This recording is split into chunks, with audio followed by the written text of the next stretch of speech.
அனைவருக்கும் வணக்கம். நாம் பார்த்துட்ருக்க இந்த இடம் எங்கே இருக்குது அப்படின்னு பார்த்தீங்கன்னா, திண்டுக்கல் டு வத்தலக்குண்டு போகிற வழியில் தாங்க இந்த இடம் அமைஞ்சிருக்கு. மொத்தம் 30 ஏக்கர் நிலம் விற்பனைக்கு உள்ளது.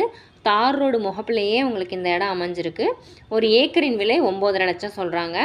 அருகில் தென்னந்தோப்புலாம் இருக்குது. நல்ல விவசாயம் செய்ய ஏற்ற நிலமாக தாங்க இருக்குது. இந்த இடம் காலி இடமாக தான் இருக்குது. பஸ் ரூட் போகிற வழியில் தான் இந்த இடம் அமைஞ்சிருக்கு. இந்த இடத்த பற்றின முழு விவரத்திற்கு கீழே டிஸ்கிரிப்ஷனுக்கு நம்பருக்கு கால் பண்ணுங்கள். நம்மளோட யூடியூப் சேனலை சப்ஸ்கிரைப் பண்ணிக்கோங்க. லைக் அண்ட் ஷேர் பண்ணுங்கள். தேங்க்யூ ஃபார் வாட்சிங்.